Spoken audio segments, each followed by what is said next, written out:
Hi everyone, this is Vishal from Bhavna Education Hub and today is our 6th lecture on the scientific terminology। तो इसमें हम term wise लेके चल रहे हैं जैसे आपको पता है, तो इसी पे कंटिन्यू करते हैं। ये वो न्यूज़ हैं जो पिछले 3-4 महीने में न्यूज़ में रही थी और साइंस एंड टेक से डील करती हैं, ठीक है। तो प्री स्पेसिफिक बनाने की कोशिश की, तो प्री में आपको बहुत ज़्यादा डेप्थ में जाने की जरूरत नहीं है, बस आपको टर्म्स पता होने चाहिए और किस ऑब्जेक्टिव से वो न्यूज़ में था उसके बारे में थोड़ा सा। अब जैसे प्रोजेक्ट क्यूपीआर है, एग्जाम में एकदम से क्वेश्चन आ गया कि project QPR was recently in news. अब क्यूपीआर सुन के क्या लगता है, क्यूपीआर बेल्ट से रिलेटेड होगा। आपको पता है ओ क्लाउड होते हैं, क्यूपीआर बेल्ट होते हैं, पहली चीज वो हिट करती है कि स्पेस साइंस से रिलेटेड है, तो स्पेस से तो है। फिर आगे थोड़ा सा देख लीजिए, इट इज अमेजॉन्स प्रोजेक्ट। आपको पता है स्पेस एजेंसीज में 2 प्राइवेट एजेंसीज हैं, जैसे एक तो अमेजन वाली हो गई आपकी, अब उसके वो कौन है, बेन जेबोस हैं कि आपके ये एलोन मस्क हैं, ये देख लीजिएगा। और दूसरे आपको पता है स्पेस एक्स है। ये 2 यूएस की प्राइवेट स्पेस एजेंसीज हैं जो बहुत अच्छे से काम कर रही हैं। इन्होंने स्पेस में कुछ लैंडमार्क अचीवमेंट्स भी गेन की हैं। तो ये बेसिकली प्रोजेक्ट जो क्यूपीआर है, पहली चीज़ ये नासा का प्रोजेक्ट नहीं है, ये यूरोपियन स्पेस एजेंसी का नहीं है, इसरो का नहीं है, ये अमेजन का इंडिविजुअल प्राइवेट स्पेस प्रोजेक्ट है to build a network of 3236 satellites in low earth orbit. एक चीज़ याद रखिएगा कि ये क्यूपीआर बेल्ट से नहीं डील करता है, ये अर्थ की लो अर्थ ऑर्बिट से डील करता है। आपको पता है ये अर्थ की 3-4 ऊपर ऑर्बिट पड़ते हैं। लो अर्थ ऑर्बिट है, मीडियम एल्टीट्यूड ऑर्बिट्स होते हैं, हायर ऑर्बिट्स होते हैं, फिर उसमें सैटेलाइट प्लेस की आती है, जियो सिंक्रोनस हो गई, जियो स्टेशनरी हो गई, या low earth orbit. International space station ये कहाँ पे सेंटर्ड है, लो अर्थ ऑर्बिट पे है, एक बार चेक कर लीजिएगा, ठीक है। तो लो अर्थ ऑर्बिट क्या होता है, यहाँ पे कंपेरेटिवली पास पड़ता है, एनर्जी कंजप्शन कम होता है सैटेलाइट्स वगैरह का, और कई रीजंस होते हैं जिसकी वजह से प्लांट की जाती है वहाँ पे। तो यहाँ पर 3236 सैटेलाइट्स का एक नेटवर्क बनाएगा। कौन बनाएगा, अमेजन। तो नासा का प्रोजेक्ट नहीं, पहली चीज ये है, ठीक है। विथ टू प्रोवाइड, अब ऑब्जेक्टिव क्या है इसका, to provide high speed internet access anywhere in the world, यानी ये इंटरनेट कनेक्टिविटी को प्रमोट करने या बढ़ाने के लिए है। Amazon recently signed an agreement with space x. तो दूसरी बात क्या है कि ये इंडिविजुअल इनिशिएटिव नहीं है, ज्वाइंट इनिशिएटिव है in collaboration with the space x, जो कि एलॉन मस्क की कंपनी है, ये लिखा भी है यहाँ पे, ठीक है। तो ये ध्यान रखिएगा कि अमेजन किसकी कंपनी है और आपकी ये किसकी कंपनी है, ठीक है।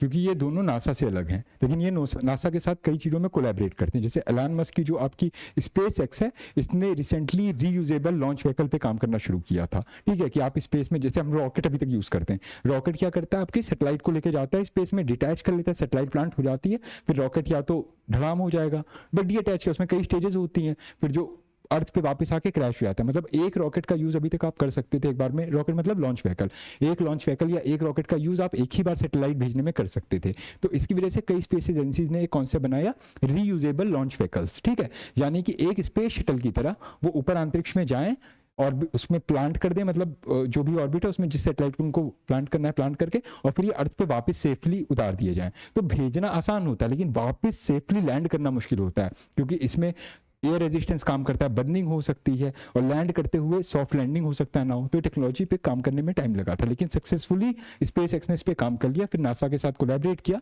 तो नासा अब क्या कर रही है, रियूजेबल लॉन्च व्हीकल का यूज करते हुए जो स्पेस एक्स ने बनाए थे, अब अपनी सैटेलाइट को उससे लॉन्च कर रही है। ये एक अपने आप में अलग प्रोजेक्ट है। लेकिन जो प्रोजेक्ट क्यूपीआर है, ये क्या है, अमेजन का इनिशिएटिव है, जो कि जेफ बेजोस की कंपनी है। इन्होंने स्पेस एक्स के साथ कोलैबोरेट किया है to plant their 3236 satellites in the low earth orbit for internet connectivity. क्योंकि लो अर्थ ऑर्बिट में हम कम्युनिकेशन रिलेटेड या नेविगेशन रिलेटेड सैटेलाइट्स को ही रखते हैं। अगर हमें एटमॉस्फेयर को स्टडी करना है या फिर हमको स्पेस को एक्सप्लोर करना है, तो हम मीडियम या हायर एल्टीट्यूड पे जाना पसंद करते हैं, ठीक है। दूसरा एक वर्ड न्यूज में रहा था, सब नेपट्यून प्लैनेट्स। जैसे आपने एक वर्ड सुना होगा TNO, ट्रांस नेपट्यूनियन ऑब्जेक्ट्स, ठीक है। ये वो ऑब्जेक्ट्स या वो हेवनली बॉडीज होती हैं। आपको पता है अपने सोलर सिस्टम में कितने मेजर प्लैनेट्स हैं, मेजर प्लैनेट्स होते हैं, then there are minor planets, then there are some other bodies like asteroids वगैरह, ठीक है। और बाकी आपको पता है कॉमेट्स वगैरह तो बाहर से आते रहते हैं, ठीक है। क्यूपीआर बेल्ट से आते हैं और क्लाउड से आते हैं, डिपेंडिंग, उनको फार कॉमेट्स बोलते हैं कि पास से आने वालों को अलग बोलते हैं। तो TNO होता है ट्रांस नेपट्यूनियन ऑब्जेक्ट। जैसे मान लीजिए सन है, फिर आपको पता है आपको फर्स्ट नंबर पे मार्स आता है, फिर वीनस आता है, फिर अर्थ आती है, फिर मार्स आता है, फिर Mercury, Venus, Earth, Mars, then comes your Jupiter, then Saturn, then Uranus, then Neptune, ठीक है। अब होता क्या, ये 8 प्लेनेट हम लोग मान के चलते हैं, क्योंकि आपको पता ही पहले प्लूटो भी 9 में काउंट होता था, कि टोटल नंबर ऑफ प्लैनेट्स 9 थे। फिर अचानक से जो स्पेस बॉडी है उसने डिक्लेयर किया कि जो प्लूटो है उसको माइनर प्लैनेट डिक्लेयर कर दिया गया था। कुछ क्राइटेरिया बना दिए थे, इतना साइज होना चाहिए, इतने टाइम पीरियड में चक्कर काटना चाहिए, ये ऑर्बिट होना चाहिए, वो सब अलग चीजें। तो प्लूटो को उन्होंने एक्सक्लूड कर दिया। तो बेसिकली आपका जो नेपट्यून है वो आपका आखिरी प्लैनेट हो चुका है, तो नेपट्यून के बाहर की जितनी भी बॉडीज होती हैं उनको आप TNO यानी ट्रांस नेपट्यूनियन ऑब्जेक्ट्स भी बोलते हैं। तो सब नेपट्यून प्लैनेट्स क्या वही हैं? अगर हैं तो उनको TNO क्यों नहीं बोला जा रहा है? देखिए, sub Neptune planets are the most commonly observe type of planet in our galaxy. They could be rocky worlds with thick atmospheres of hydrogen and helium gases. यानी सब नेपट्यून प्लैनेट्स उन planets को कहा जाता है, heavenly तो है ही, उनका Rocky structure होना चाहिए। रॉकी, आपको पता ही है कि एक कॉन्सेप्ट होता है टेरेस्ट्रियल प्लैनेट्स का और एक होता है जोवियन प्लैनेट्स का। टेरेस्ट्रियल मतलब होता है मार्स तक के प्लैनेट, जैसे कि मरकरी हो गया, वीनस हो गया, अर्थ हो गया और मार्स हो गया। इनका जो सरफेस होता है ये बेसिकली आपका रॉकी नेचर का होता है, इसलिए इसको टेरेस्ट्रियल भी बोलते हैं। और उसके बाद के जो प्लैनेट्स हैं, चाहे आपका जुपिटर हो, चाहे आपका सैटर्न हो, इनको बोलते हैं गैसियस जायंट प्लैनेट्स, ठीक है, क्योंकि इनका जो एटमॉस्फेरिक स्ट्रक्चर तो है ही जो है, साथ ही साथ में इनका जो टेरेस्ट्रियल स्ट्रक्चर है वो बहुत ही लाइट डेंस मीडियम की चीज़ों से बना हुआ है, गैसियस टाइप की चीज़ों से बना हुआ है, तो इनको जोवियन प्लैनेट्स कहा जाता है, ठीक है। तो ये जो सब नेपट्यून प्लैनेट्स हैं ये रॉकी हो सकते हैं, they could be rocky worlds जिनका थिक एटमॉस्फेयर हो, बट उनका एटमॉस्फेयर में हाइड्रोजन और हीलियम होना चाहिए, and perhaps composed of rock and ice with warm water rich atmosphere। तो ये इसका क्लासिफिकेशन है सब नेपट्यून का। They have a radii between that of the earth and the Neptune, यानी अर्थ और नेपट्यून के साइज के बीच में इनका साइज होना चाहिए, ना बहुत छोटे ना बहुत बड़े। Recently astronomers have identified six sub Neptune planets orbiting in a rare synchronised dance around the distance star HD। ये इंपॉर्टेंट नहीं है, एक स्टार है आपका HD 110067, उसके आसपास इन्होंने 6 सब नेपट्यूनियन ऑब्जेक्ट्स को आइडेंटिफाई किया है, तो उनकी क्लासिफिकेशन उन्होंने सब नेपट्यून प्लैनेट्स में कर दी है, ठीक है। और ये 100 लाइट ईयर्स दूर हैं in the constellation Coma Berenices, about 20% less massive than our sun. ये सब इंपॉर्टेंट नहीं, इंपॉर्टेंट बस ये है कि सब नेपट्यून प्लैनेट्स क्या हैं, ठीक है, उनका जो साइज है वो अर्थ और नेपट्यून के बीच का होना चाहिए, उनका जो एटमॉस्फेयर उसमें हाइड्रोजन और हीलियम होनी चाहिए, और रॉकी टाइप का स्ट्रक्चर होना चाहिए, यानी टेरेस्ट्रियल ऑब्जेक्ट्स टाइप के, ठीक है। That was all about it. एक वर्ड न्यूज में रहा था सेंट जोडिया पेगेसी, ये किस लिए न्यूज में था? Also known as the Saint George Cross Medusa jellyfish. तो ऑब्वियस सी बात है, अगर आपसे पूछा जाता है कि सेंट जोडिया पेगेसा वाज इन न्यूज, ये क्या है, तो ये क्या है? जेलीफिश है। ये एक नई तरह की जेलीफिश है। It has been found in the Sumisu caldera near the Ogasawara islands about 600 miles south east of Tokyo. तो इसमें से 2 क्वेश्चन बन सकते हैं। पहला क्वेश्चन क्या है कि Saint जोडिया was in news recently, ये क्या है? तो ये जेलीफिश है। और recently Santjordia was discovered in from which region, तो आपको ये याद रखना कि जापान के साउथ ईस्ट में मिला, मतलब जापान के आसपास के वाटर्स में मिली है जेलीफिश, ठीक है। बस इतना ही पता होना चाहिए, बस न्यूज में था तो ऑब्जर्वेंट नेचर रखते हुए आपको पता होना चाहिए। एग्जाम में 1 लाइनर में प्री में आ सकता है क्वेश्चन। ये प्रेस मड, ये वर्ड एक न्यूज में रहा था।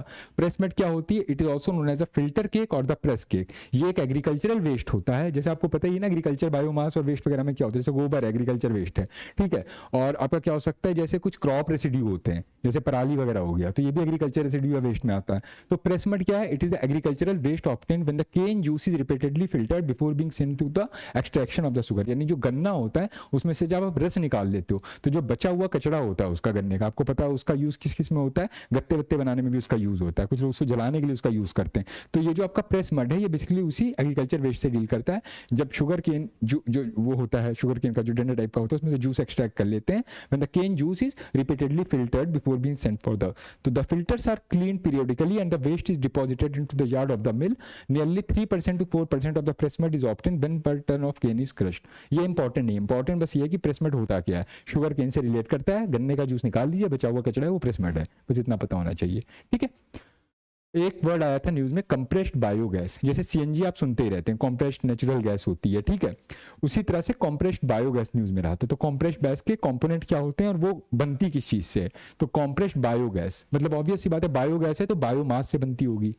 बायोमास क्या होता है? किसी भी तरह का ऑर्गेनिक वेस्ट होता है, ठीक है। ऑर्गेनिक वेस्ट मतलब होता है कार्बन हाइड्रोजन वगैरह उसमें होना चाहिए।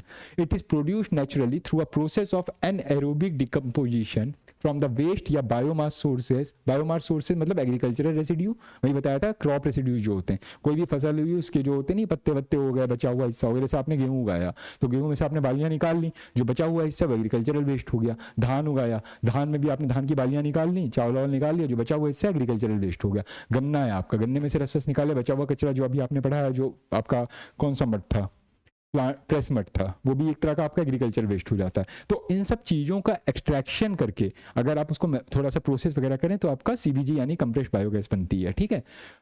इट इज प्रोड्यूस्ड नेचुरली किससे बनती है? एग्रीकल्चर रेसिड्यू से, कैटल डंग से यानी गोबर से, शुगर केन प्रेसमट जो भी बताई थी हमने, म्युनिसिपल सॉलिड वेस्ट जो होता है यानी जो शहरों में रहने वाले लोग जो कचरा वचरा जमा करते हैं गाड़ियों में उससे, सीवेज ट्रीटमेंट प्लांट वगैरह से, इसको प्रोसेस करके एनएरोबिक डिस्कम्पोजिशन। आपको पता है दो तरह के रिस्पिरेशन होते हैं, एरोबिक और एनएरोबिक। एरोबिक मतलब होता है in the supply of oxygen, anaerobic का मतलब है उसका डिकम्पोजिशन हो रहा है in the absence of oxygen. तो उससे जो ये बनती है, जो गैस बनती है, उसे आप कॉम्प्रेस्ड बायोगैस बोलते हैं, ठीक है।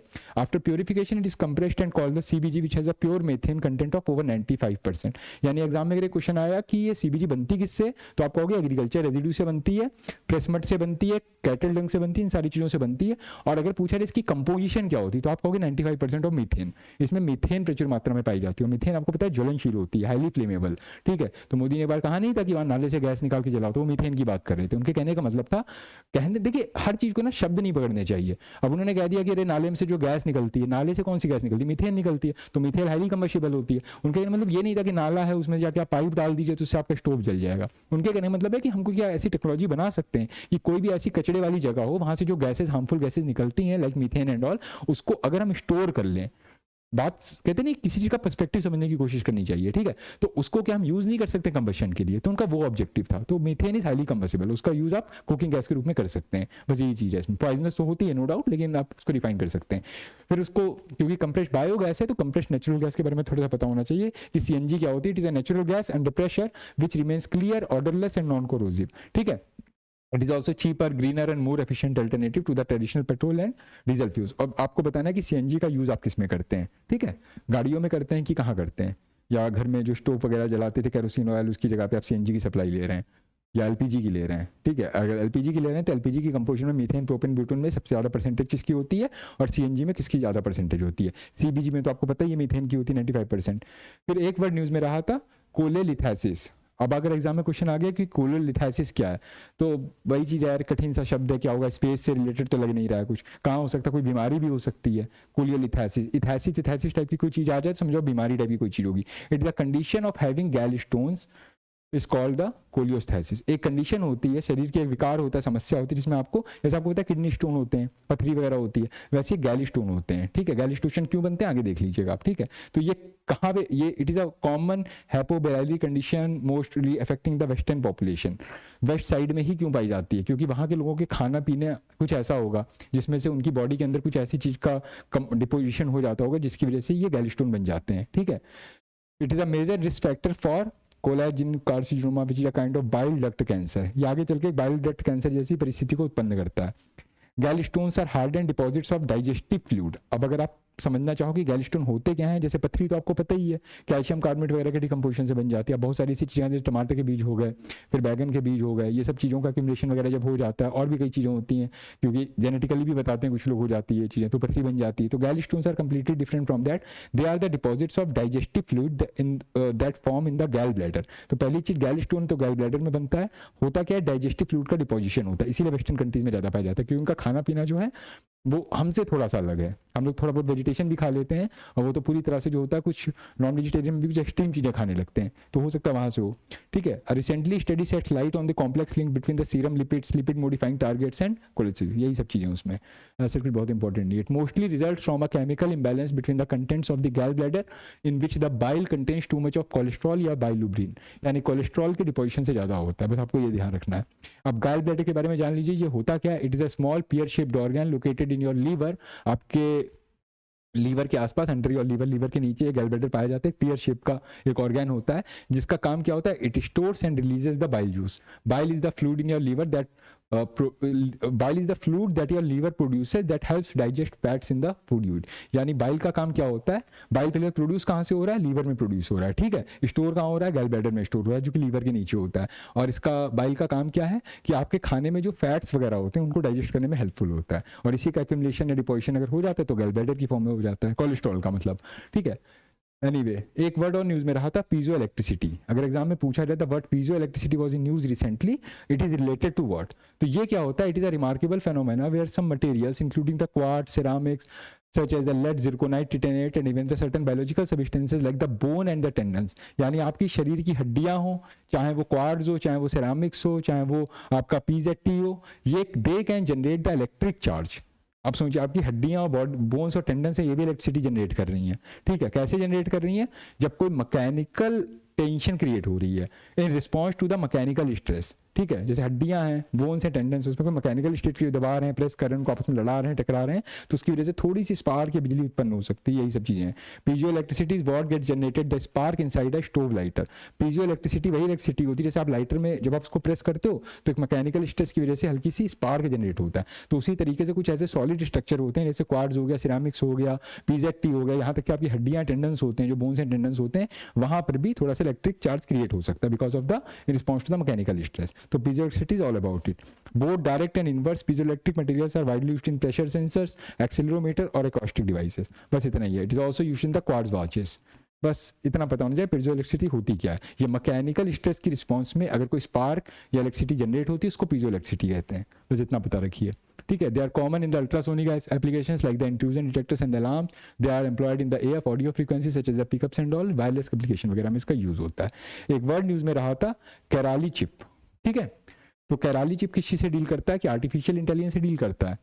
किस चीज से डील करता है इसको देख लीजिए। Digital university of Kerala has introduced the state's maiden silicon proven artificial intelligence chip. अभी आपसे कहा था कि कैराली जो चिप है ये आर्टिफिशियल इंटेलिजेंस से रिलेटेड एक चिप है। एआई से रिलेटेड कैसे? It offer the speed, power, efficiency and scalability for various applications, ठीक है। अब कुछ नहीं है, अगर एग्जाम में क्वेश्चन आता है कैराली चिप है क्या, तो आपको बस इतना मार्क करना है, वहां देखिए आर्टिफिशियल इंटेलिजेंस जहां लिखा हो उस पर टिक कर दीजिए, बस सिंपल चीज है, क्योंकि आर्टिफिशियल इंटेलिजेंस चिप है। दूसरा क्वेश्चन आता है कि इंडिया की कौन सी स्टेट ने रिसेंटली इसको डेवलप किया, तो केरल की एक डिजिटल यूनिवर्सिटी है उसने इसको डेवलप किया। बस दो क्वेश्चन यहाँ से आ सकते हैं। अब एक क्वेश्चन निकलता है यहाँ पे, क्योंकि एआई से रिलेटेड है, तो edge artificial intelligence. Edge artificial intelligence क्या होता है? देखिए आपने क्लाउड कंप्यूटिंग पढ़ा होगा, फॉग कंप्यूटिंग पढ़ा होगा, एज कंप्यूटिंग पढ़ा होगा। तो एज मतलब क्या होता है? जैसे ऐसे ट्रायंगल बना लीजिए, एक होता है बिल्कुल टॉप, इसको हम बोलते हैं क्लाउड, ठीक है। एक बिल्कुल नीचे होता है, इसको हम बोलते हैं एज, और एक बीच का हिस्सा होता है, इसको हम बोलते हैं फॉग, ठीक है। तो ये डिसेंट्रलाइज टाइप्स ऑफ कंप्यूटिंग में आता है, ठीक है। जैसे इंटरनेट कनेक्टिविटी कुछ है, आपने कई बार क्या होता है आपने सुना होगा, हम अपने क्लाउड स्टोरेज में अपने डेटा को सिक्योर कर लेंगे। क्लाउड मतलब बादल नहीं होता है यहाँ पे। क्लाउड स्टोरिंग का मतलब होता है एक हाईली सेंट्रलाइज्ड कोई इंफ्रास्ट्रक्चर बना है, डिजिटल इंफ्रास्ट्रक्चर बना है, जहां पर अपने डाटा को सेफली स्टोर कर सकते हैं और कभी भी आप उसको एक्सेस कर सकते हैं। मतलब अपने सिस्टम में नहीं स्टोर करेंगे हम उसको, जैसे अपने गूगल ड्राइव होती है, आपने अपने फोटोज को गूगल ड्राइव में उसने कुछ 15 GB के आसपास दे रखा है आपको, आपने उसमें अपने डेटा को स्टोर कर दिया सेफली एक फोन का यूज करते हुए। अब कभी आप किसी और का फोन यूज करो, आपको क्या गूगल ड्राइव को अपना पासवर्ड डालना है, सब कुछ करना, एंटर करना है, फिर वहां पर अपने फोटो डॉक्यूमेंट जो भी आपने स्टोर किए डाउनलोड कर सकते हो। तो ये क्लाउड कंप्यूटिंग है, ठीक है। कहीं पर एक सर्वर बना है, डिजिटल सर्वर बना हुआ है, वहां पर आप स्टोर करो, इसलिए हम हमेशा इसको टॉप पे रखते हैं। फॉग इसके नीचे आता है, इंटरमीडिएरी ग्रुप होता है। और एक होता है एज कंप्यूटिंग। एज का मतलब होता है in the nearest proximity to your digital equipment. जो भी आप डिजिटल इक्विपमेंट यूज कर रहे हो उसकी नियरेस्ट प्रॉक्सिमिटी में अगर कोई टाइप का चैनल बना है एज पे, छोर पे, तो उसको आप एज कंप्यूटिंग में देखते हो। तो एज आर्टिफिशियल इंटेलिजेंस भी इसी से डील करेगा, है ना। It is artificial intelligence at the edge. It is the implementation of the AI in an edge computing environment which allows the computation to be done close to where the data is actually collected. Edge computing का concept ही यही था कि जहां पे data create हो रहा है उसी के आसपास डेटा को कंप्यूटर प्रोसेस कर दिया जाए, वहीं पे स्टोर करके रखा जाए, जिससे कि लेटेंसी रेट कम हो सके। जैसे ऑब्वियस सी बात है डिस्टेंस दूर होगा, यहाँ पे डेटा प्रोसेस हो रहा है, यहाँ पे डेटा मतलब मैन्युफैक्चर हो रहा है, बन रहा है, ठीक है। और उसके बाद यहाँ पे क्लाउड है, तो ये बहुत टाइम लग जाएगा ऊपर तक जाने में, फिर वापस आने में। तो इसकी वजह से जो टाइम पीरियड होता है उसे लेटेंसी रेट कहते हैं, एक टाइम लग रहा है, ठीक है। अब आप मान के चलिए कि यही सारी प्रक्रिया जो क्लाउड कंप्यूटिंग लेवल पे हो रही थी इसको एज पे कर दिया जाए, बिल्कुल नीचे जहां आपका इंस्ट्रूमेंट उसके कहीं पास में, वर्चुअली ही लेकिन पास में। तो उससे क्या होगा, लेटेंसी रेट कम हो जाएगा, यानी स्पीड या एक्सपीडियंसी बढ़ जाएगी, ठीक है। तो ऐसी कैनोपी एनवायरमेंट को क्रिएट करना जहां पे आर्टिफिशियल इंटेलिजेंस रिलेटेड आप कोई भी काम करें, implementation of the AI in edge computing environment which allows the computation to be done close to where the data is actually located rather than the centralised cloud computing facility. तो इसी को आप बोलते हो एज आर्टिफिशियल इंटेलिजेंस, यानी AI का use जब आप एज लेवल पे करने लगे, ठीक है। मतलब जो आपका लोकेशन ऑफ द वो हो मेजर सर्वर हो वो आपकी उसकी प्रॉक्सिमिटी में ही हो, तो एज कंप्यूटिंग है। AI chips are built with specific architecture and having the integrated AI acceleration to support deep learning based applications. अब यहाँ वर्ड आ गया है डीप लर्निंग, तो आपको समझना होगा डीप लर्निंग क्या है, मशीन लर्निंग क्या है, और आपकी आर्टिफिशियल इंटेलिजेंस क्या है। ये तीन चीजें होती हैं, ध्यान रखिए। एक होती है आपकी आर्टिफिशियल इंटेलिजेंस एआई, इसके अंदर आता है आपका मशीन लर्निंग, ठीक है, और उसके भी अंदर आता है आपका डीप लर्निंग। पहली बात तो ये आपको अंतर पता होना चाहिए कि बड़ा ब्रॉडर टर्म क्या है, आर्टिफिशियल इंटेलिजेंस है, उसके अंदर क्या आता है, मशीन लर्निंग आता है, उसके अंदर आपका क्या आता है, डीप लर्निंग आता है, ठीक है। ये तीन वर्ड्स हैं जो एआई में यूज होते हैं। अब तीनों होते क्या हैं ये देख लीजिए थोड़ा सा।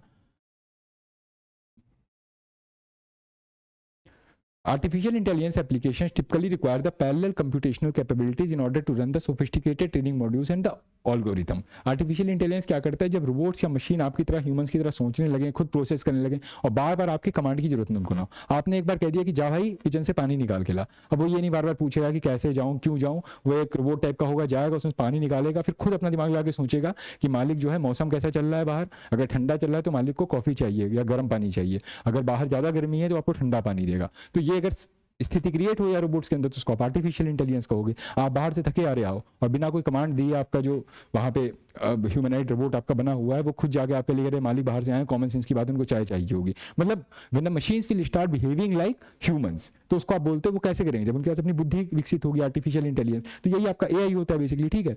तो एआई आप जब इस लेवल पे काम हो रहा है तो सोफिस्टिकेशन भी बहुत ज्यादा हो जाएगा। दे typically require the parallel computational capabilities. जैसे आप होते मल्टीटास्किंग करते हो, कई बार आप पढ़ाई करो साथ में फोन भी चला रहे हो, जैसे फॉर एग्जाम्पल आप न्यूज़पेपर पढ़ रहे हो, अचानक से पढ़ते पढ़ते आपको जैसे बजट ही एनालिसिस करो, आपको कोई चीज मिल गई अचानक से कि ये पॉलिसी आई, चलो यार दूसरी विंडो पे खोल के देख लेते हैं ये पॉलिसी किस ईयर में बनी थी, क्या बनी थी। तब तक क्या होगा, पीछे से मम्मी ने आवाज दे दी कि चलो खाना भी खा लो, तो क्या आप प्लेट में खाना आया, एक हाथ से वो खाए जा रहे हो, तो बॉडी वहां भी काम करिए, खाने को प्रोसेस करना, डाइजेस्ट करना, सलाइवा लेनी है, मुंह खोल के नहीं खा रहे हैं, अंदर से लार ना चू जाए, खाना ना गिर पड़े, ठीक है, ये भी आप प्रोसेस करो। उधर आप फोन भी चला रहे हो, पता लगा न्यूज भी चेक कर रहे हो, उतनी देर में पता लगा कोई दोस्त मिलने आ गया, वो बात कर हाँ हाँ तुम्हारी बात सुन रहा हूँ, इसको बोलते हैं मल्टीटास्किंग। तो हमारा ब्रेन तो कैपेबल है मल्टीटास्किंग के, ठीक है, क्योंकि humans are very different from the machines. लेकिन जब मशीन्स के अंदर भी मल्टीटास्किंग जैसी चीजें डेवलप होने लगे, that is only possible when they are having a high level of sophisticated artificial intelligence, ठीक है। तो वही सब चीजें, उसमें बहुत सारे एल्गोरिथम और ये सब चीजें काम करती हैं। तो एआई हार्डवेयर प्रोवाइड्स, और इतने बड़े इंफ्रास्ट्रक्चर को सपोर्ट करने के लिए, इस लेवल पे कंप्यूटेशन करने के लिए हमको जो इंटीग्रेटेड चिप या आईसी चाहिए होती है, उसी को हम बोलते हैं आर्टिफिशियल इंटेलिजेंस आईसी या फिर आर्टिफिशियल इंटेलिजेंस चिप्स, है ना। जब आर्टिफिशियल इंटेलिजेंस के लेवल पे काम करना है तो नॉर्मल चिप्स लगा के तो काम नहीं करो, प्रोसेसर बैठ जाएगा। जैसे होता है पुराना कंप्यूटर को उठा ला है, ठीक है, उसमें नए नए आपने सॉफ्टवेयर डाल रखे हैं तो सिस्टम बैठ जाएगा आपका, विंडोज सपोर्ट नहीं करेंगी, बहुत सारी चीजें हो जाती है, बस सिस्टम नहीं बंद हो जाता है। तो यही सब चीजें, तो जिस लेवल का आपका हार्डवेयर उसी लेवल का आपका सॉफ्टवेयर होगा। अब सॉफ्टवेयर मतलब है आर्टिफिशियल इंटेलिजेंस, हार्डवेयर का मतलब है आपके चिप्स वगैरह। तो अगर आपको आर्टिफिशियल इंटेलिजेंस को कहीं पे इंप्लीमेंट करना है तो इंफ्रास्ट्रक्चर या सॉफ्टवेयर मतलब हार्डवेयर प्रोग्राम भी वैसे देना पड़ेगा, तो चिप्स भी उसी लेवल की चाहिए, तो वही आपकी आर्टिफिशियल इंटेलिजेंस चिप्स होती हैं। तो artificial intelligence hardware provides more parallel processing capability that is estimated to have up to 10 times more computing power in the ANN applications। अब जैसे फॉर एग्जांपल आपके जो फोन होते हैं ये अभी की जनरेशन को ध्यान में रख के बनाए गए। अब आप कह दिए नए नए कॉन्सेप्ट आ रहे हैं, बिग डेटा के आ रहे हैं, आर्टिफिशियल इंटेलिजेंस कर रहे हैं, क्वांटम कंप्यूटिंग के आ रहे हैं, सुपर कंप्यूटर जैसी चीजें आ रही हैं। अब ऐसी चीजों को आप सोचो आपके फोन में इंस्टॉल होकर चल जाए, मतलब फोन में कर लें। अब मान लो एप्पल का फोन है, आईफोन है, वो तो हाईली अपग्रेडेड होता है, चलिए कोई बात नहीं। अभी नॉर्मल अब आप सैमसंग यूज कर रहे हैं, सैमसंग भी चलिए थोड़ा एप्पल से तो नीचे ही आता है, और बाकी आप एमआई का यूज कर रहे हैं, कुछ कर रहे हैं, उसमें हमने एआई रिलेटेड कोई एप्लीकेशन आपने डाउनलोड कर लिया तो आपका हार्डवेयर उस एप्लीकेशन को सपोर्ट ही नहीं करेगा, वो बंद बैठ जाएगा, बंद कर देगा, चक्का घूमने लगेगा उसमें। तो ऐसे केसेस में क्या होता है कि आपकी क्योंकि चिप्स या आपका जो मदरबोर्ड है वो फीजेबल नहीं है ना, वो उस लायक ही नहीं है, मतलब आत्मा में बहुत एनर्जी भरी पड़ी, शरीर में ताकत नहीं है, the will is strong but the flash is not true, ठीक है। तो ये सिचुएशन हो जाती है। तो इसको सपोर्ट करने के लिए हमने एआई चिप्स को डेवलप किया, आर्टिफिशियल इंटेलिजेंस चिप को, उसी के बारे में लिखा हुआ है। तो अब क्योंकि एआई की चिप्स की बात हुई तो एआई की बात होगी कि आर्टिफिशियल इंटेलिजेंस क्या होता है, क्योंकि डीप लर्निंग की बात हुई तो आर्टिफिशियल इंटेलिजेंस क्या होता है, it is the bigger domain with the innovations in the new sectors, all technologies where the machines are taught और train to act perform like the human brains fall under the AI, जो भी आपको बताया, ठीक है। अब इसके under में आता है मशीन लर्निंग। तो मशीन लर्निंग क्या होता है, देखिए अगर आप आर्टिफिशियल इंटेलिजेंस को डेवलप करना चाहते हैं, यानी आप चाहते हैं आप बैठ के चेस खेल रहे हो, आपके सामने एक रोबोट भी बैठ के चेस खेल रहा हो और वो आपको बराबर की टक्कर दे रहा हो, आपको डिफीट कर दे, तो पहले आपको उसको ट्रेन करना पड़ेगा। जैसे चैट जीपीटी एक जनरेटिव एआई है, ठीक है, जनरेटिव आर्टिफिशियल इंटेलिजेंस है जिसको आपने जनरेट किया, तो पहले आपको उसको ट्रेन करना पड़ेगा, यानी आपको उसके अंदर बहुत सारे डेटा, बहुत सारे फैक्ट फिगर ये सब भरने पड़ेंगे। तो ऐसा बोला जाता है कि मतलब 2024-23 चल रहा है, तो जब ये चैट जीपीटी बना था, मतलब जब तक बनके तैयार हो गया था, तो समवेयर अराउंड 2017-18 तक का कुछ एक ईयर है, वो देख लीजिएगा, कब तक का जितना दुनिया भर का डेटा, कितने वर्ल्ड वॉर हुए, क्या हुए, ये सारी इंफॉर्मेशन उसके अंदर फीड कर दी गई।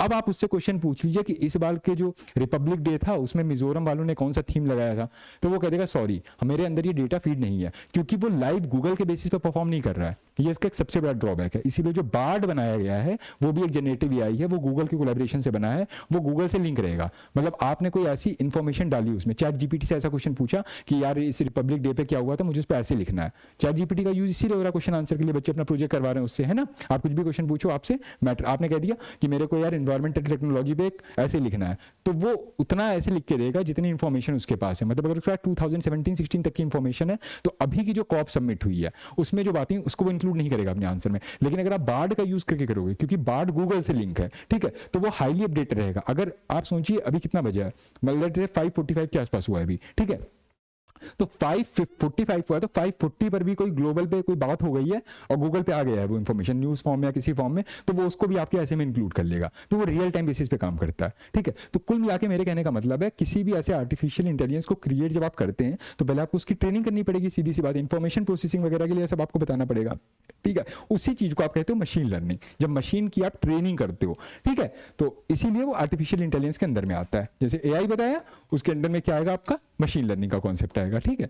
तो machine learning is a subset of the artificial intelligence algorithm and the models that are trained on available data to predict, classify and the cluster them under come under the machine learning। अभी आपको बताया ना कि they are trained on the available data, जितना data available है उतना आपने या तो फीड कर दिया। देखिए दो तरीके हो सकते हैं मशीन लर्निंग के, या तो आप क्या कर दीजिए एक ऐसा प्रोग्राम बनाइए जिसमें अब तक की दुनिया भर का सारा ज्ञान हो, सारी एनसीईआरटी उसमें अपलोड कर दीजिए, जितने आपने मैगजीन न्यूज़पेपर वगैरह जितने अवेलेबल हैं सब स्कैन करके अपलोड कर दीजिए, उसको एक्सेस दे दीजिए ऐसी, यानी अब तक की जितनी क्रिएटेड इंफॉर्मेशन है, और मार्क कर देंगे कि हाँ 2022 तक का हमने पूरा योजना कुरुक्षेत्र सब उसके अंदर मैटर डाल दिया। अब आप उससे कहीं से क्वेश्चन पूछ लीजिए, आपको पता है चैट जीपीटी को यूपीएससी का पेपर दिलाया गया था जीएस का, और वो डिस्क्वालीफाई कर गया था उसमें। उसका रीजन पता है क्या था, क्योंकि जो यूपीएससी का प्री का पेपर होता है वो सिर्फ इंफॉर्मेशन या फैक्चुअल बेस्ड नहीं होता, उसमें आपको चीजों को कई बार रिलेट करना पड़ता है। तो सिर्फ फैक्ट या इंफॉर्मेशन होने से आप कहते हो, जैसे मैं उस दिन बात नहीं कर रहा था आपको bounded rationality and bounded rationality की, कि आपने उसके अंदर दुनिया भर का ज्ञान दे दिया, ठीक है। लेकिन ह्यूमन इंटेलिजेंस और आर्टिफिशियल इंटेलिजेंस में एक बहुत बड़ा डिफरेंस ये होता है कि ह्यूमन इंटेलिजेंस में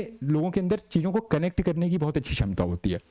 लोग सोचिए आर्ट एंड कल्चर को रिलीजन को साइंस एंड टेक्नोलॉजी से भी रिलेट कर सकते हैं। अभी आप किसी बुद्धिजीवी से बात कर रहे हो, आप कह देंगे what is the science behind the temples, तो आपको दुनिया भर का ज्ञान दे देगा, ठीक है, बता देगा कि टेम्पल्स ऐसे बनाए जाते थे, ऐसे एनवायरमेंट में बनाए जाते थे जहाँ पे जो घंटे लगे हुए हैं वो एक साउंड रेजोनेंस क्रिएट करते हैं तो उससे बैक्टीरिया मर जाते हैं। कुछ साइंस भी है उसके पीछे और कुछ रीजंस भी हैं, है ना, कि मतलब एक पॉजिटिव वाइब क्रिएट करते हैं, that kind of the thing. तो ये चीजें कई बार मशीन नहीं सोच सकती है, तो ह्यूमन रिस्पॉन्स हमेशा एक अलग वे में होता है, लेकिन जो मशीन रिस्पॉन्स होता है वो हमेशा उसके अंदर जितनी इंफॉर्मेशन फीडेड है, फैक्चुअल इंफॉर्मेशन, ऑब्जेक्टिव इंफॉर्मेशन, उसी बेसिस पे काम करता है। इसीलिए एआई का एक बेसिक कॉन्सेप्ट होता है मशीन लर्निंग का, कि आप एआई को अगर अच्छे वे में इंप्लीमेंट करना चाहते हो तो उसकी पहले ट्रेनिंग करा दो। तो मशीन लर्निंग एक इसी तरह की ट्रेनिंग होती है, ठीक है। इसलिए का predict, classify and cluster them based on the like the training and whatever the data you have feeded to it, ठीक है। It is important to note that the machine learning models are never explicitly programmed rather they learn from the patterns of the data, ठीक है। इसमें यही है कि उनको explicitly programme नहीं किया जाता है, but they are learning from the patterns of data. Big data वगैरह को प्रोसेस करके लोग चीजें बनाते हैं। Machine learning uses the statistical learning algorithm to find patterns in the available data and perform the predictions and the classification based on the new data. ये जो machine learning होती है ये क्या करता है, कुछ जो पास्ट एल्गोरिथम होते हैं उनके बेसिस पे पैटर्न को आइडेंटिफाई करता है कि ऐसी चीज होनी। जैसे समझिएगा मशीन लर्निंग कैसे काम करती है। इमेजिन कर लीजिए एक आर्टिफिशियल इंटेलिजेंस प्रोग्राम को या एक ऐसी मशीन लर्निंग के द्वारा बनाए गए रोबोट को या कोई एआई का कुछ भी हो सकता है, उसको आप पे सर्विलेंस करने का काम किया जाए। अब अगर किसी आदमी को आप पे सर्विलेंस करने लगाएंगे तो वो कैसे सर्विलेंस करेगा, वो आपके बिहेवियर को ऑब्जर्व करेगा। आप कितने बजे सुबह उठते हैं, आप बालकनी में खड़े होकर ब्रश करते हैं कि बाथरूम में जाके करते हैं, ठीक है। आप नहाने के बाद क्या तौलिया बांध के बालकनी पे खड़े होते हैं, चाय वाय पीते हैं, कॉफी पीते हैं, या पूरे कपड़े बिल्कुल तैयार होकर तब आप आते हैं, बाहर निकलते हैं, ठीक है। वो आपका ऑब्जर्व, फिर आप कितने बजे घर से निकलते हैं, तो उस बेसिस पे वो फ्यूचर प्रेडिक्शन करेगा। मतलब अगर मैं एआई प्रोग्राम को कहूँ मुझे किसी बंदे को किडनैप करना है तो वो क्या करेगा, मैंने उसके सिस्टम वगैरह पे जो भी उसका हैक वैक करके था सब लगा दिया उसके घर में, ठीक है। तो वो ये प्रेडिक्ट करेगा कि ये बंदा रोज सुबह 9:05 पे घर से बाहर निकल जाता है, उसके बाद में चाय की दुकान पे चाय पीता है, फिर सिगरेट खरीदता है, फिर घूमता टहलता है, फिर वहां जाता है। तो वो मुझे बताएगा कि हाँ based on the previous analysis, based on the processing, based on मतलब the kind of the data that derive from certain patterns, मैं एक प्रेडिक्शन कर रहा हूँ कि 9:15 पे ये बच्चा, ये जो बंदा है ये ऑटो का या गाड़ी का या कैब का यहाँ पे जगह खड़ा होकर वेट कर रहा होगा, ठीक है। आप समझ गए बात को। तो ये एक पैटर्न को आइडेंटिफाई करता है, ठीक है ना। It perform the predictions and the classification on the new data. ये न्यू डाटा जो जनरेट करता है अपने प्रीवियस पैटर्न एनालिसिस के बेसिस पे करता है, ठीक है।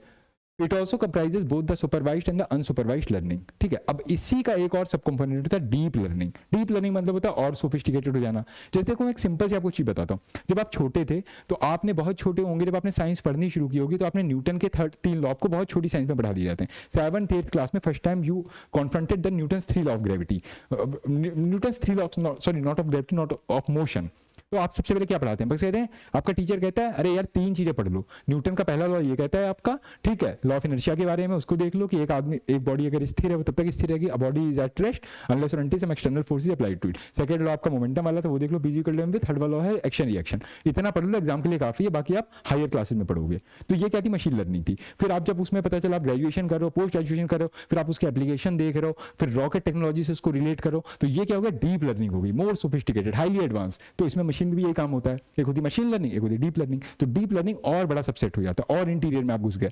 It is a subset of the machine learning. It uses the artificial neural networks to work on the data sets and perform the task. The unit cells of these neural networks are the neurons which mimic the functioning of the human brain.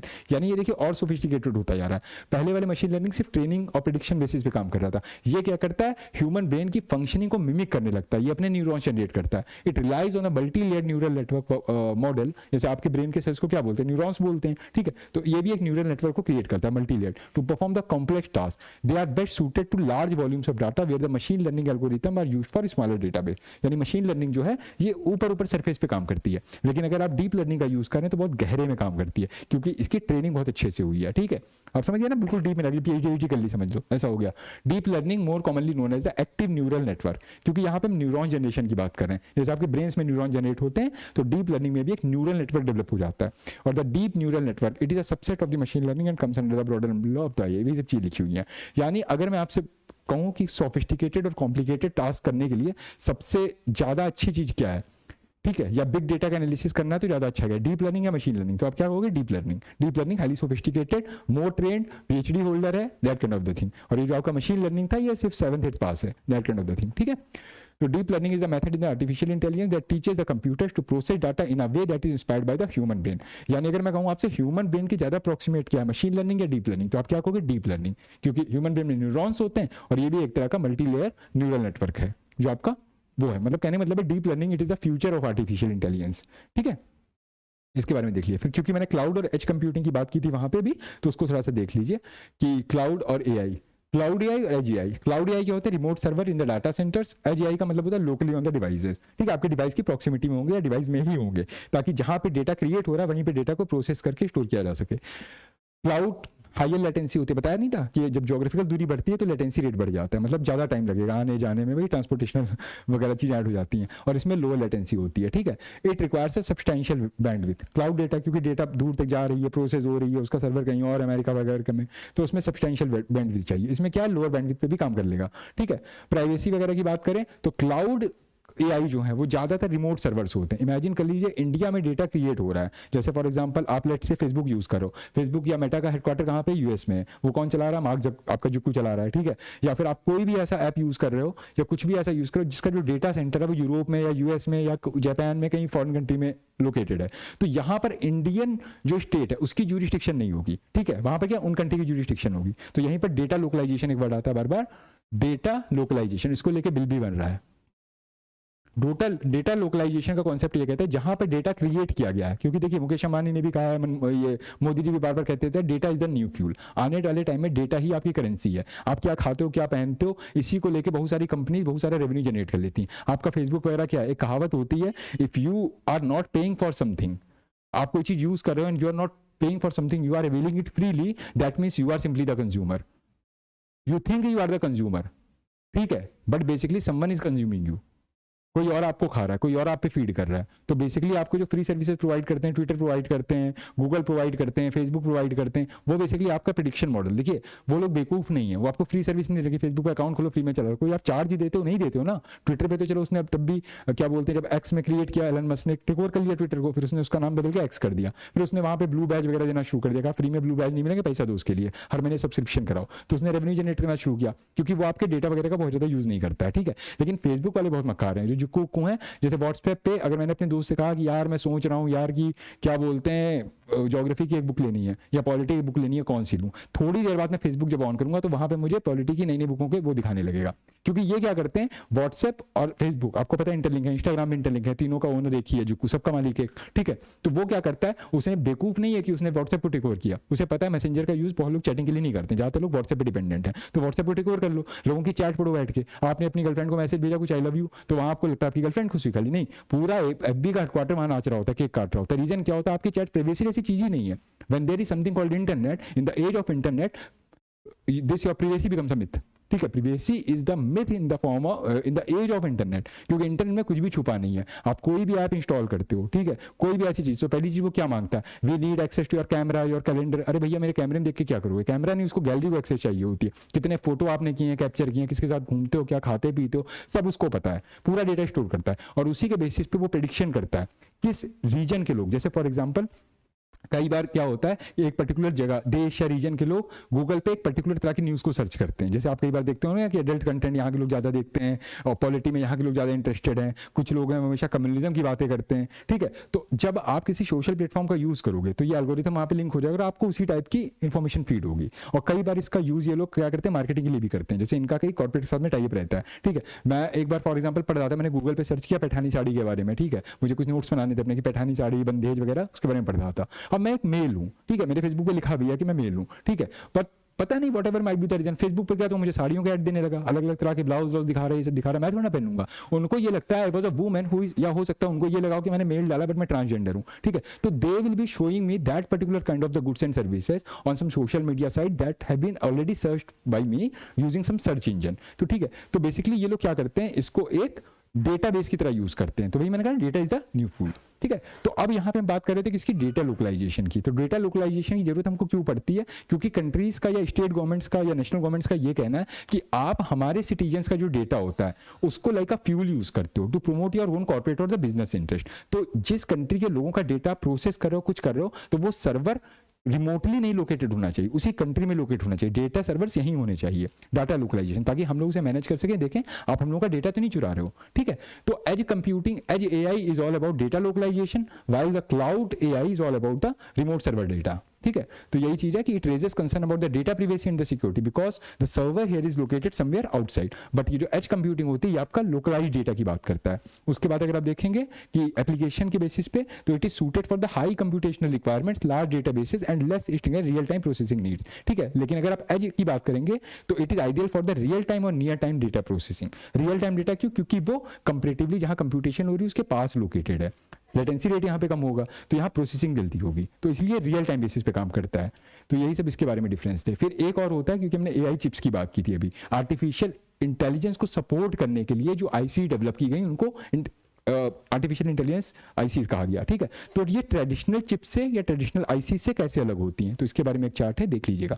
Traditional chips जो होती हैं they are general purpose processor, और जो AI की chips होती हैं they are specialised processor optimised for AI workload, यानी एक हायर सॉफ्टवेयर को सपोर्ट करने में सक्षम होती हैं. ठीक है, ट्रेडिशनल चिप्स में not be as energy efficient for the AI task. ये तो कॉमन सेंस है कि ट्रेडिशनल चिप होंगी एआई टास्क के लिए बहुत सुटेबल नहीं होंगी, लेकिन जो एआई चिप्स होते हैं they are engineer to be more power efficient. क्योंकि ऑब्वियस सी बात है, अगर आप बिग डेटा से डील कर रहे हैं, हैवी अमाउंट पे डेटा प्रोसेस कर रहे हैं, ब्लॉकचेन टेक्नोलॉजी वगैरह पे काम कर रहे हैं आप, ठीक है, डेटा माइनिंग आप कर रहे हैं, कुछ भी ऐसा काम कर रहे हैं, तो उसमें पावर कंजप्शन बहुत ज्यादा होगा. ठीक है, तो यहाँ पे क्या होता है, it not be that much of energy efficient, but in case of AI chips it is engineer to be more power efficient for the AI computation. मतलब एक सॉफ्टवेयर को सपोर्ट करने के लिए उसी तरह का एक स्ट्रक्चर है. It is versatile for a broad range of applications. Traditional है तो ब्रॉड रेंज को डील करते हैं, और ये स्पेसिफिकली आपके एआई टास्क से ही डील करे, इसी तरीके पे बनाया गया है, not much for the general purpose computing. Performance की बात करें तो जो ट्रेडिशनल चिप होती है they can handle a variety of task, but they may not achieve the same level of performance while dealing with the AI workload. लेकिन जो AI chips होते हैं they are highly specialised for performing only those task which are related to artificial intelligence. ठीक है, the CPU in laptops और the smartphone, ये इसके example है. लैपटॉप का आपका जो सीपीयू हो सकता है, स्मार्टफोन का जो मदरबोर्ड है, ये सब आपका ट्रेडिशनल चिप में आएगा. एआई चिप्स में क्या होते हैं, ये जो जीपीयू होते हैं they are powered by powering AI powered self driving cars. जैसे जो सेल्फ ड्राइविंग कार्स होती हैं या फिर आपके प्लेन्स वगैरह होते हैं जो सेल्फ ड्राइविंग मोड पे चलते हैं, ये एआई चिप्स का एक क्लासिक एग्जांपल हो सकते हैं. तो that was basically the differential chart, इनको थोड़ा सा देख लीजिएगा. अब मैंने बार बार यहाँ पे जनरेटिव एआई की बात की है, अब हालांकि चैट जीपीटी वगैरह पहले ही रिफर कर चुके हैं, फिर भी एक बार नजर मार लीजिए कि जनरेटिव एआई न्यूज में रहता है. ये इसलिए न्यूज में रहता है क्योंकि चैट जीपीटी न्यूज में रहा था, ठीक है, डीप फेक न्यूज में रहा था,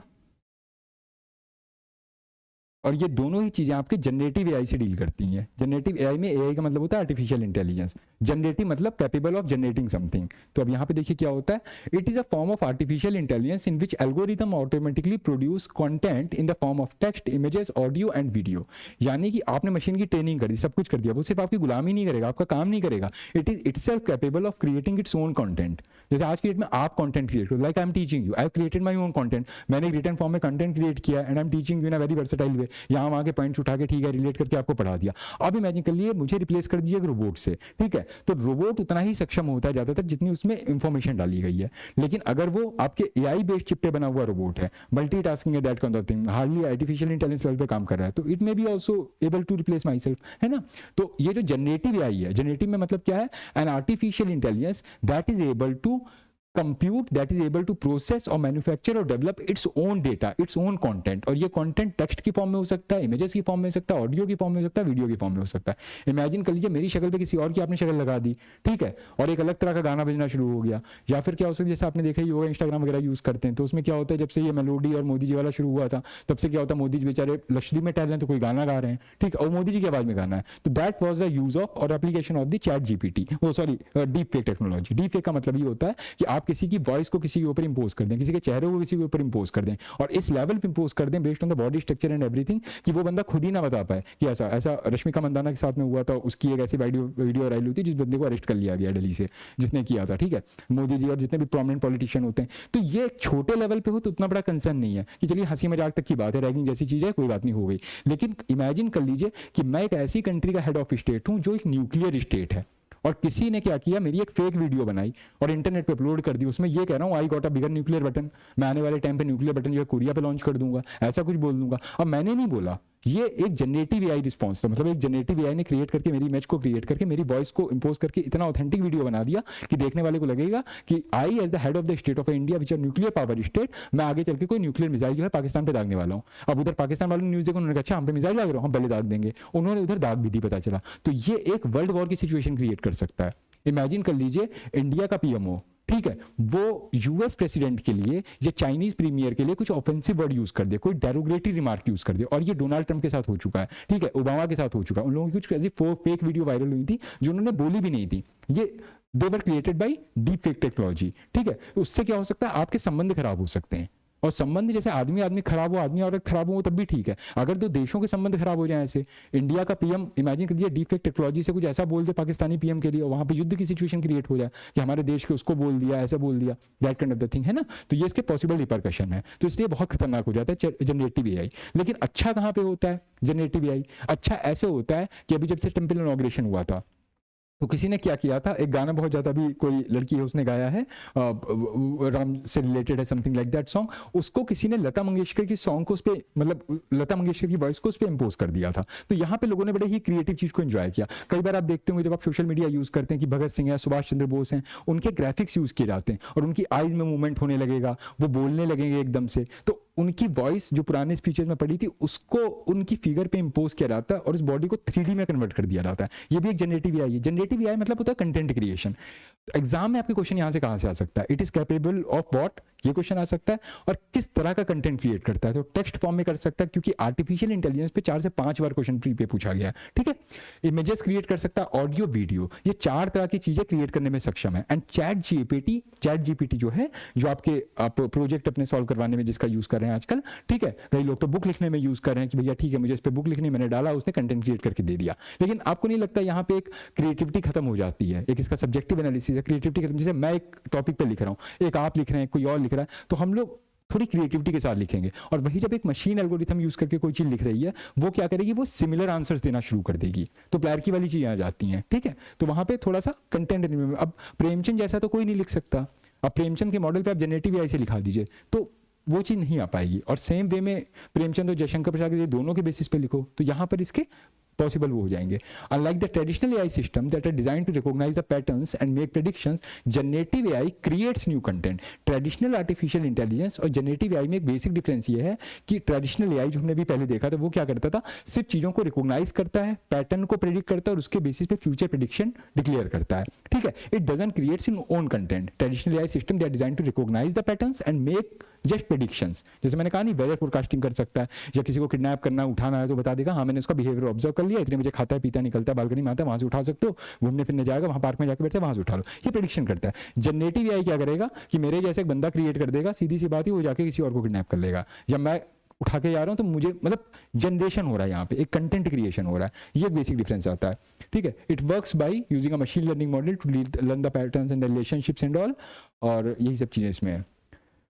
तो that was all about it. उसके बाद आते हैं examples of generative AI tools, क्योंकि जनरेटिव एआई हमेशा न्यूज में रहता है। तो 2 एग्जांपल मैं आपको पहले दे चुका हूं, एक आपका जो बार्ड था जो आपके गूगल का था, और एक चैट जीपीटी था। तो चैट जीपीटी क्या, it is a AI empowered chatbot developed, chatbot होता है ये, पहली चीज तो ये है। चैटबॉट क्या होते हैं, कुछ ऐसे मतलब जैसे आप चैटिंग के लिए जिनको यूज करो, चैट बॉक्स होता है, उसी तरह से चैटबॉट होता है। मतलब आप चैट करते हो किससे, अपने दोस्तों से करते हो, अपनी फ्रेंड से करते हो, that kind of the thing. और इमेजिन कर लीजिए दूसरे अदर एंड पे कोई रोबोट बैठा हुआ है, आप उससे चैटिंग करो, मतलब आर्टिफिशियली क्रिएटेड टेक्स्ट वगैरह होते हैं। ठीक है, तो उसको आप चैट बॉट कहते हो। जैसे आपका मन नहीं लग रहा है, आपके सारे दोस्त सो गए, आपका बात करने का मन है, तो आप अपने दिमाग में परसेप्शन देना चाहिए मैं किसी से बात कर रहा हूं, तो ऑटो जनरेटेड रिस्पॉन्सेज होते हैं। आपने वैसे ही बोला हाय आर यू, जितना आप टाइप नहीं कर पाओगे उतनी देर में उधर से रिस्पॉन्स आ जाएगा। और ह्यूमन अगर टाइप करेगा तो उसमें टाइम भी लगेगा, और वो अजीब मोनोटोनस सी लैंग्वेज यूज करेगा, कभी स्पेलिंग मिस्टेक नहीं होगी, कुछ एरर नहीं होगा, तो ह्यूमैनिटी वाला वो एरर चला जाता है। एनीवे, तो उन चीजों को हम क्या बोलते हैं, चैटबॉट बोलते हैं। ठीक है, use for chatting and all. तो चैट जीपीटी एक तरह का चैटबॉट है, पहली चीज। बार्ड भी एक तरह का चैटबॉट है, यानी चैटिंग पर्पस के लिए बना था बेसिकली। ठीक है, लेकिन आप लोग उससे प्रोजेक्ट वगैरह करा रहे हैं। और दूसरी बात है, ये ओपन एआई का यूज करके बना था। एक ओपन एआई होता है, क्लोज्ड एआई होता है, वो सब आगे देखेंगे।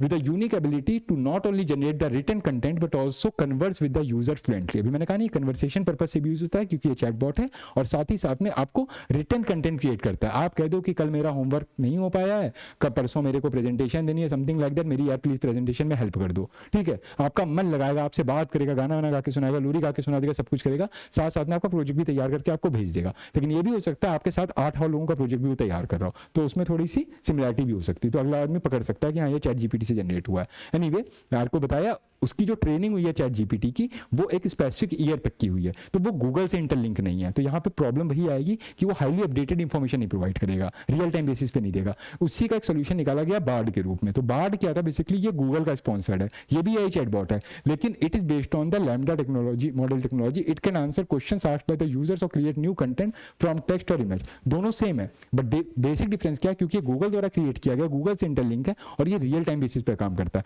यानी कि मैंने आपसे कहा नहीं कि अभी कितना लाइक लेट्स से 6.5 हो गया, ठीक है, 6.5 पे मैं एक प्रोजेक्ट तैयार कर रहा हूं, तो अगर मैं चैट जीपीटी का यूज कर रहा हूं तो उस आंसर में उतनी इंफॉर्मेशन होगी जितनी 2016-17 तक की उसकी रिकॉर्डेड है। लेकिन अगर मैं बार्ड का यूज कर रहा हूं तो मेरे को 5:45 तक या 6 तक की सारी न्यूज वो अपडेट करके देगा उसमें। ठीक है, that is the basic difference, real time basis वाला अंतर है। तो that was all about the generative AI and everything. उसके बाद 2 और टर्म्स न्यूज में रहते, एक आपका इनसेट न्यूज में रहा था, और इनसेट की वजह से आईएमडी न्यूज में आ गया था। इनसेट आपको पता है क्या होती है, कम्युनिकेशन सैटेलाइट होती है, नेविगेशन सैटेलाइट होती है, कि कौन सी एजुकेटिव सैटेलाइट्स होती हैं। तो ये आपको पता है, ये मेट्रोलॉजी से रिलेटेड सैटेलाइट्स होती हैं, वेदर फॉरकास्टिंग वगैरह के लिए यूज करते हैं।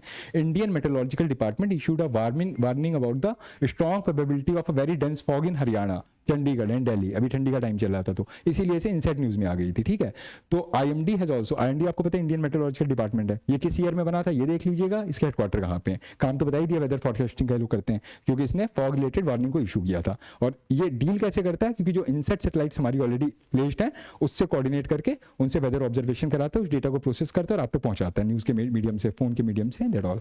ठीक है, तो IMD has accompanied alerts with the map from the INSAT 3D satellite. So इस बार जो फॉरकास्टिंग हुई थी, इन्होंने इनसेट वालों ने 3D सैटेलाइट का यूज करके की थी। तो इनसेट 3D सैटेलाइट्स, ठीक है, इसको इनसेट 3D भी बोलते हैं, INSAT 3DR satellite data for weather forecasting monitoring and all. बस आपको ये याद रखना है कि इनसेट सैटेलाइट्स क्या होती हैं, कम्युनिकेशन है, नेविगेशन है, वेदर फॉरकास्टिंग है, किससे डील करती है, आईएमडी से लिंक होता है। That was all about it. ठीक है, क्योंकि ये न्यूज में रहा था। Apart from trekking data satellite, IMD also, अब इसमें थोड़े से आईएमडी के फंक्शन को एलैबोरेट करने की कोशिश की है। ठीक है, कि apart from tracking the satellite data, IMD और क्या क्या करता है, it collaborates with ISRO for ground based observations from the automatic weather stations AWS and the global telecommunication system. यानी आईएमडी का काम सिर्फ मेट्रोलॉजी यानी कि क्लाइमेट या वेदर रिलेटेड प्रेडिक्शन करना नहीं है, साथ साथ में ये इसरो के साथ में ग्राउंड बेस्ड ऑब्जर्वेशन में भी कोलैबोरेट करता है, और ये ऑटोमेटिक वेदर स्टेशन वगैरह जो है ग्लोबल टेलीकम्युनिकेशन सिस्टम है उससे भी कोलैबोरेट करता है। Agrometeorological tower, agromet and Doppler weather radar systems augment the observation. ये 2 नाम याद रखिएगा, ये जो है आईएमडी द्वारा किए गए जो वेदर रिलेटेड फोरकास्ट होते हैं उसको सप्लीमेंट करते हैं। ठीक है, IMD अभी मैंने कहा था इसके बारे में देख लेना, मैंने लिख भी दिया, 1875 में एस्टैब्लिश हुआ था और it is the national meteorological service of the country. It was an earlier an agency of ministry of earth sciences, it works as an agency of the ministry of earth sciences. किस मंत्रालय में आता है? Ministry of science and tech में आता नहीं आता, ministry of earth sciences में आता है। और इसके हेडक्वार्टर मैंने कहा था पढ़ने को, तो देख लीजिए 1875 में बना था, न्यू दिल्ली में हेडक्वार्टर है। कौन सी मिनिस्ट्री में आता है? मिनिस्ट्री ऑफ अर्थ साइंसेज में, ठीक है। उसके बाद हम देखते हैं क्या है, एक और वर्ड यूज में रहा था डैट, एसजी। मैंने आपको बताया था डैट एसजी, डार्ट के बारे में बताया था ना, कि अगर कोई एस्ट्रॉयड को आके हिट कर रहा है तो एक स्पेस प्रोग्राम बनाता है जिसमें आप ऐसे मिसाइल लॉन्च करके उस एस्ट्रॉयड को रिफ्लेक्ट कर सकते हैं, उसको तोड़ सकते हैं, तबाह कर सकते हैं, कुछ भी कर सकते हैं। डैट एसजी किस बारे में? इंडियन स्पेस रिसर्च ऑर्गेनाइजेशन यानी कि ISRO has developed the second generation distress alert transmitter. तो डीएटी की फुल फॉर्म क्या है? Distress alert transmitter. तो कहीं ना कहीं नेचुरल कैलेमिटी से डील कर रहा है, ठीक है। And indigenous technological situation for fisherman, किसके लिए स्पेशली है? किस लिए प्रेडिक्शन करेगा? सी रिलेटेड कोई भी नेचुरल कैलेमिटी होने वाली है, जैसे सुनामी आने वाली, बाढ़ आने वाली, साइक्लोन आने वाला है, ऐसा कुछ है तो आपको पता है ऐसे में सबसे वल्नरेबल ग्रुप कौन सा होता है? फिशरमैन कम्युनिटी होती है, जो लोग कोस्टल एरिया में जाकर फिशिंग करें। ऐसे ये जो फिशरमैन होते हैं, ध्यान रखिएगा, ये रात के टाइम पे फिशिंग के लिए ज्यादा जाते हैं। उसका रीजन एक और होता है कि रात के टाइम पे टाइड्स बहुत अच्छी जनरेट होती हैं। जब टाइड्स जनरेट होंगी तो ऑब्वियस सी बात है समुद्र में रहने वाली मछलियां जो है वो सब है वो सरफेस पे आ जाती हैं, तो इनकी फिशिंग अच्छी हो जाती है। लेकिन साथ साथ में इनके लिए लाइफ थ्रेटनिंग भी होती है, क्योंकि होता है कि आप मछली पकड़ने गए टाइड के चक्कर में और वहां मान लो साइक्लोन टाइप की सिचुएशन जनरेट हो गई, ऐसा कुछ हो गया, आपको उसका कोई प्रेडिक्शन नहीं, कोई आइडिया नहीं, तो ऐसे में आप डूब सकते हो, निपट सकते हो। तो अगर पहले से ही आपकी ये जो कोई ऐसा प्रोग्राम बना हो या ऐसा कुछ हो कि आपको पहले से अलर्ट आ जाए कि भैया समुद्र में मत जाइएगा, ऐसी ऐसी परिस्थितियां सिचुएशन बनी है कि सिर्फ टाइड नहीं साथ में पीछे से सुनामी भी आ रही है, तो थोड़ा ध्यान रखिए। तो बेसिकली ये क्या है? It is a technological solution for the fisherman at the sea to send emergency messages from the fishing boats. किसका इनिशिएटिव है? इसरो का इनिशिएटिव है, ठीक है। तो आप समझिए, अगर डैट आपको वर्ड दिखाई दे, DAT SG, तो ये फिशरमैन कम्युनिटी से डील करता है, उनको अलार्म्स, मैसेजेस और मतलब स्ट्रेस वगैरह से रिलेटेड मैसेज भेजता है। तो इसकी फुल फॉर्म देख लेना, डिस्ट्रेस अलर्ट ट्रांसमीटर, ठीक है। First version of that has been operational since 2010, from which the messages were sent through a communication satellite and received at the central control board. यही सब चीजें इसमें। एक्सट्रैक्टेड इंफॉर्मेशन उसके बाद मैरीटाइम रेस्क्यू कोऑर्डिनेशन सेंटर को जानती है। फिर सेकंड जनरेशन, क्योंकि ये कौन सा है? ये थर्ड जनरेशन है ना, एसजी, ये कौन सा था? सेकंड या थर्ड? देखिए लिखा होगा यहाँ पे, सेकंड जनरेशन की बात करें तो फर्स्ट जनरेशन भी रहा होगा। तो फर्स्ट जनरेशन 2010 के आसपास डेवलप हुआ था, जिसके बारे में बता दिया। सेकेंड जनरेशन जो डैट है, it builds upon the original distress alert transmitter and incorporates advanced capabilities and features to enhance the maritime safety. Obvious सी बात है, सेकंड जनरेशन है तो थोड़ा एडवांस वर्जन रहा होगा, इसमें कुछ एडवांस कैपेबिलिटीज या कुछ फीचर्स हैं जो मैरीटाइम सेफ्टी को इंश्योर करती हैं। It has the facility to send back an acknowledgement to the fisherman who activate in the distress alert from the area. इसको एक्नॉलेजमेंट वगैरह भी भेजता है, इसरो ने डेवलप किया है, बस इतना इसके लिए इंपॉर्टेंट है। फिर एक वर्ड न्यूज में रहा था स्टारशिप, ठीक है। ये दिसंबर या जनवरी के आसपास, मतलब थोड़ा सा पीछे चले जाइए, अभी तक की जितनी न्यूज़ थी बिल्कुल हाईली 15-20 दिन पुरानी है। स्टारशिप एक वर्ड न्यूज़ में रहा था, बट क्योंकि आपके एग्जाम के लिए रेलिवेंट है तो मैंने इंक्लूड कर लिया इसको। ये है क्या? स्टारशिप स्पेस रिलेटेड ही होगा, नाम में देखिए शिप भी लगा है, स्टार भी लगा है, और ये नासा का इनिशिएटिव है, इसरो का इनिशिएटिव है या किसी प्राइवेट स्पेस एजेंसी का, बस ये ध्यान रखना है आपको। तो it is a heavy super heavy lift rocket, पहली चीज तो ये रॉकेट है, and a spacecraft built to carry immense cargo and numerous astronauts into the deep space. Deep space क्या होता है? जैसे एक तो आपका हो गया आसपास का, जैसे अर्थ है तो मार्स तक हो गया, वीनस तक हो गया, या नियर बाई है। डीप स्पेस का मतलब होता है जब आप जुपिटर क्रॉस कर जाते हो, Uranus, trans Neptunian object, Kuiper belt, आउटरॉड, वॉयेजर मिशन जो चल रहा था, ठीक है। तो डीप स्पेस आप उसको बोलोगे। डीप स्पेस एक्सप्लोरेशन प्रोग्राम जो होते हैं, चाहे वो नासा का, जैसे उनका वॉयेजर 1 और 2 था जो 1978 और उधर उस पीरियड में गया था, अभी रिसेंटली उसने नेपट्यून को क्रॉस किया, कब का छोड़ा हुआ है, सोचिए इतना टाइम लग गया उसको। तो ये डीप स्पेस से डील करने वाले कोई भी एस्ट्रोनॉट को भेजना हो, किसी भारी मात्रा में किसी हैवी कार्गो वगैरह को भेजना हो, उसमें काम आएगा, ठीक है। तो ये बेसिकली क्या है? एक तरह का हैवी लिफ्ट रॉकेट है, एक स्पेसक्राफ्ट है। It is the world's most powerful launch vehicle which will be ever developed with the ability to carry up to 150 metric tons to earth orbit, reusable and up to 250 metric tons expendable. यानी अगर reusable launch vehicle का आप use कर रहे हैं तो ये 150 metric ton तक ले जा सकता है, और अगर वहीं पर ले जाके छोड़ देना है, मतलब वापस रीयूजेबल फॉर्म इसको नहीं लाना है लॉन्च व्हीकल को, तो ये 250 मीट्रिक टन तक की चीज ले जा सकता है। That another thing. और इसके लिए जो टेक्नोलॉजी यूज की है, उन्होंने रैप्टर इंजन यूज किया है। तो एक लाइन उसके बारे में ध्यान रखिएगा कि Raptor engine is a full flow stage combustion cycle engine that runs on the super chilled liquid oxygen and super chilled liquid methane. तो क्वेश्चन ये आएगा कि जो रैप्टर इंजन है, अब आपको वही वाली बात है, इंजीनियर तो बनाना नहीं, वहां पे जाके स्पेस साइंस में तो जा नहीं रहे, नासा का तो एडमिशन देना नहीं है आपको एडमिनिस्ट्रेशन में जाना है। तो आपको बस जनरल अवेयरनेस वाले क्वेश्चन पूछे जाते हैं कि हाँ, अगर रैप्टर इंजन है तो रैप्टर स्टारशिप में इंजन कौन सा यूज हो रहा है? Raptor engine. आपको पता है ना, रैप्टर उड़ने वाली चिड़ियाओं को भी बोलते हैं, ठीक है। बहुत सारी ऐसी चिड़िया एवियन स्पीसीज होती हैं, उनके लिए रैप्टर वर्ड यूज होता है। वो कौन सी स्पीसीज है उनके नाम याद कर लीजिएगा। तो रैप्टर इंजन जो होता है ये किस टेक्नोलॉजी पे बेस्ड है, कौन सा फ्यूल यूज करता है, तो सुपर कोल्ड या क्रायोजेनिक टेक्नोलॉजी होगी बेसिकली। ऑक्सीजन यूज करता है या सुपर चिल्ड आपका लिक्विड मीथेन यूज करता है, ठीक है। बस ये ध्यान रखिएगा। और सबसे इंपॉर्टेंट चीज ये, स्टारशिप को स्पॉन्सर कौन कर रहा है, अगेन एलन मस्क स्पॉन्सर कर रहा है, जो कि स्पेसएक्स, ठीक है। तो ये नासा का भी प्रोजेक्ट नहीं है, ईएसए का भी नहीं है और इसरो का भी नहीं है। तो स्टारशिप है किसका, स्पेसएक्स का प्रोजेक्ट है। टेक्नोलॉजी कौन सी यूज कर रहा है, रैप्टर इंजन यूज कर रहा है, जो कि आपके सुपर कूल्ड ऑक्सीजन और सुपर कूल्ड मीथेन को यूज करेगा, ठीक है। और ये सबसे अब तक का वर्ल्ड का सबसे पावरफुल लॉन्च व्हीकल है, ठीक है। तो that was all about the science and tech session. Thank you so much. We will continue with our further sessions.